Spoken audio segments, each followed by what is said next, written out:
श्री राम के अलावा इन चार से भी हार गया था रावण। अधिकतर लोग यही जानते हैं कि रावण सिर्फ श्री राम से ही हारा था, लेकिन ये सच नहीं है। रावण श्री राम के अलावा शिवजी, राजा बलि, बाली और सहस्त्रबाहु से भी पराजित हो चुका था। यहाँ जानिए इन चारों से रावण कब और कैसे हारा था। बाली से रावण की हार।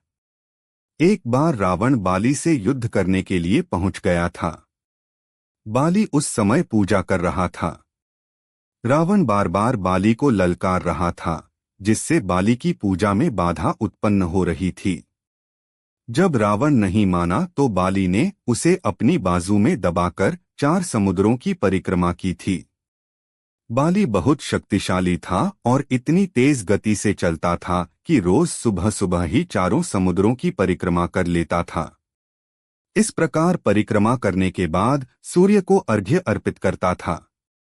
जब तक बाली ने परिक्रमा की और सूर्य को अर्घ्य अर्पित किया, तब तक रावण को अपने बाजू में दबाकर ही रखा था।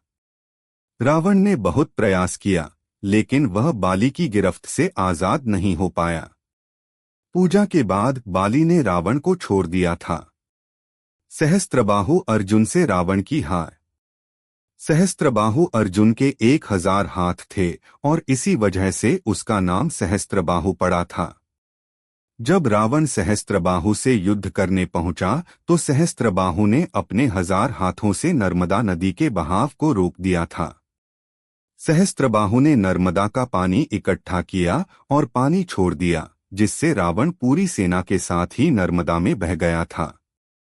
इस पराजय के बाद एक बार फिर रावण सहस्त्रबाहु से युद्ध करने पहुंच गया था।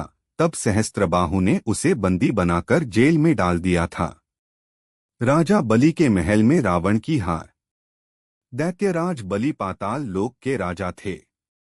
एक बार रावण राजा बलि से युद्ध करने के लिए पाताल लोक में उनके महल तक पहुंच गया था। वहां पहुंचकर रावण ने बलि को युद्ध के लिए ललकारा। उस समय बलि के महल में खेल रहे बच्चों ने ही रावण को पकड़कर घोड़ों के साथ अस्तबल में बांध दिया था। इस प्रकार राजा बलि के महल में रावण की हार हुई। शिवजी से रावण की हार। रावण बहुत शक्तिशाली था और उसे अपनी शक्ति पर बहुत ही घमंड भी था।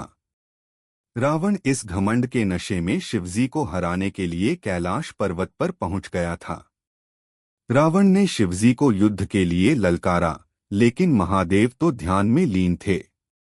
रावण कैलाश पर्वत को उठाने लगा। तब शिवजी ने पैर के अंगूठे से ही कैलाश का भार बढ़ा दिया। इस भार को रावण उठा नहीं सका और उसका हाथ पर्वत के नीचे दब गया। बहुत प्रयत्न के बाद भी रावण अपना हाथ वहां से नहीं निकाल सका। तब रावण ने शिवजी को प्रसन्न करने के लिए उसी समय शिव तांडव स्रोत रच दिया। शिवजी इस स्रोत से बहुत प्रसन्न हो गए और उसने रावण को मुक्त कर दिया। मुक्त होने के पश्चात रावण ने शिवजी को अपना गुरु बना लिया।